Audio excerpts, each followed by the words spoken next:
मुझे विश्वास था कि किसानों की आमदनी बढ़ाने के लिए कृषि क्षेत्र में सुधार की जो आवश्यकता है उसके लिए मंडी कानून की ज़रूरत है। जो मंडी कानून की चर्चा इस बजट में नहीं है, ये निराशाजनक है। सबसे महत्वपूर्ण कि मंडी कानून की अपेक्षा थी कि बिहार में किसानों की आय दोगुनी हो, इसके लिए जो ज़रूरी इंफ्रास्ट्रक्चर डेवलप करना था और जिसके लिए कानून बनाना था मंडी कानून, जिस पर बजट में कोई चर्चा नहीं है। कृषि क्षेत्र में सुधार के लिए जो व्यापक प्रयास होना चाहिए वो नहीं दिखा कहीं भी। यह बजट हताशा करने वाला बजट है इस मामले को लेकर के। नमस्कार, मेरा नाम उत्कर्ष है। आप लाइव सिटीज़ देख रहे हैं। बिहार विधान मंडल का बजट जो है वो आज पेश हो गया है, जिसको लेकर पूर्व कृषि मंत्री ने अपने ही सरकार पर सवाल खड़ा कर दिया और कहा है कि ये बजट जो है वो पूरी तरीके से फेल है।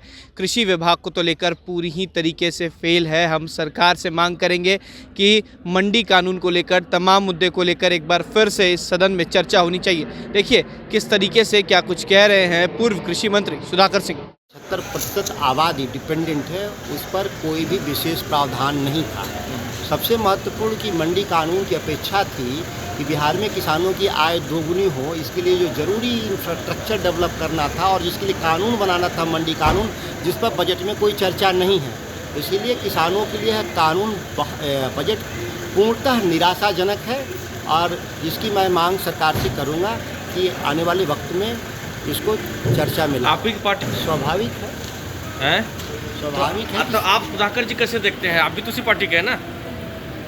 ये बिहार विधानसभा पार्टियों के लिए नहीं बना है, पहला नंबर। ये बिहार की जनता के लिए बना है। पार्टियों की बात सड़क पे होगा, यहाँ पे तो बिहार की जनता बजट फेलियर है, बजट फेलियर है पूरा। मैं कृषि के क्षेत्र में फेल मानता हूँ। संपूर्ण रूप से मैं अध्ययन करूंगा तो बात बता पाऊंगा। चर्चा में इस मामले को उठाइएगा, चर्चा जब होगी तो इस मामले को आप उठाइएगा। निश्चित तौर पर समय मैं मांगूंगा, अगर मुझे समय मिला तो जरूर मैं बात रखूंगा। बहुत दुर्भाग्यपूर्ण है कि जिस राज्य की 75% आबादी सरकार के हिसाब से, सरकारी आंकड़े के हिसाब से कृषि क्षेत्र पर डिपेंडेंट है, उसमें कृषि क्षेत्र में सुधार के लिए जो व्यापक प्रयास होना चाहिए वो नहीं दिखा कहीं भी। यह बजट हताशा करने वाला बजट है इस मामले को लेकर के। देखिए, मैं कहा ना कि हाउस के भीतर यह पार्टियों का सवाल नहीं है। ये 243 सदस्यों का यह सदन है जो स्वतंत्र रूप से विधायिका की बुनियादी सिद्धांत है। मैं अभी भी कह रहा हूँ, आप इसको रिकरेक्ट करिए।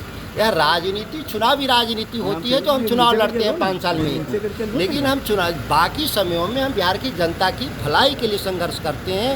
वह कोई दलीय प्रतिबद्धता नहीं। इसके अलावा भी जो विधायिका की जो मूल ताकत है, जो मैंडेट होता है सभी विधायकों को, वो होता है कि हम बुनियादी सवाल पर हम विमर्श करें सदन के भीतर। वो महत्वपूर्ण सवाल है, यह दलीय व्यवस्था का विषय नहीं है। कृषि नंबर को लेकर के आप निराशाजनक है। मुझे विश्वास था कि किसानों की आमदनी बढ़ाने के लिए कृषि क्षेत्र में सुधार की जो आवश्यकता है उसके लिए मंडी कानून की ज़रूरत है। जो मंडी कानून की चर्चा इस बजट में नहीं है, ये निराशाजनक है और ना ही बाजार को विकसित करने के लिए अलग से कोई फंड देने की बात है।